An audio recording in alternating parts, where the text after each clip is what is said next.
Jangan tertipu teriakan darurat internasional dari dokter. Tifa dan Roy Suryo CS yang sibuk usik ijazah Presiden Jokowi. Ini bukan soal kebenaran, tapi operasi politisasi gagal yang malah mempermalukan bangsa dan institusi seperti Polri. Mereka bukan membela rakyat, tapi jual nama Indonesia demi dendam dan sakit hati politik.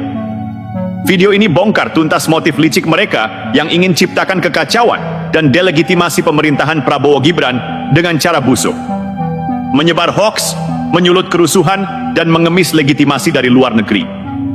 Indonesia baik-baik saja, yang sekarat justru mereka, para aktivis gadungan yang gagal di negeri sendiri.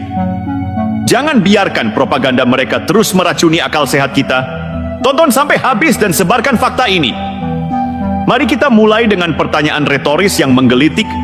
Sejak kapan seorang aktivis yang sibuk menebar teori konspirasi dianggap sebagai juru bicara nasional, apalagi duta besar krisis? Tifauzia alias Dr. Tifa tampaknya terlalu larut dalam drama yang ia sutradarai sendiri, sampai-sampai nekat meneriakkan darurat internasional, seolah Indonesia sedang tenggelam dalam kekacauan global. Padahal yang sebenarnya tenggelam adalah kredibilitas dan logikanya sendiri. Ia menyerukan kepada dunia, "Please help us, Indonesia is not okay."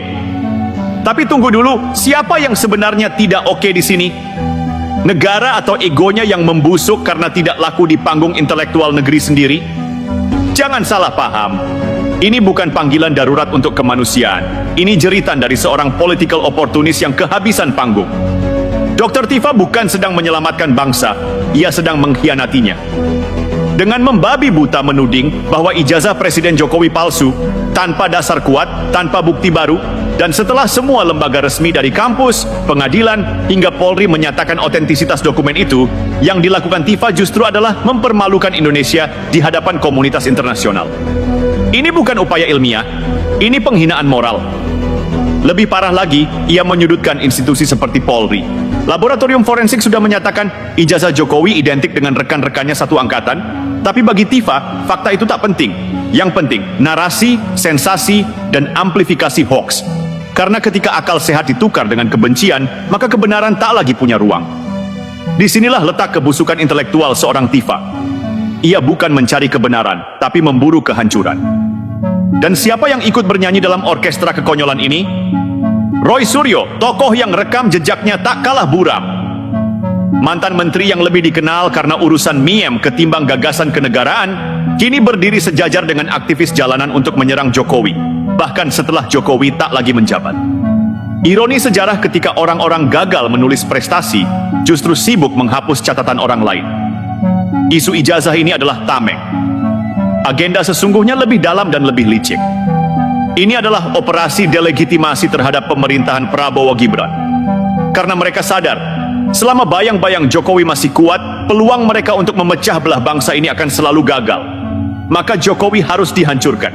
Bukan secara hukum, karena hukum tak berpihak pada fitnah, tapi lewat pengadilan jalanan, melalui makian, hoax, dan framing murahan. Inilah puncak dari pengkhianatan intelektual. Ketika gelar aktivis disalahgunakan untuk menjual harga diri bangsa demi kepentingan pribadi, ketika mereka berteriak darurat demokrasi, padahal yang mereka lakukan justru memutilasi demokrasi itu sendiri. Ketika mereka memprovokasi dunia untuk masuk ke Indonesia, bukan untuk membantu rakyat, tapi untuk menekan pemerintah yang sah. Ini bukan kritik, ini sabotase.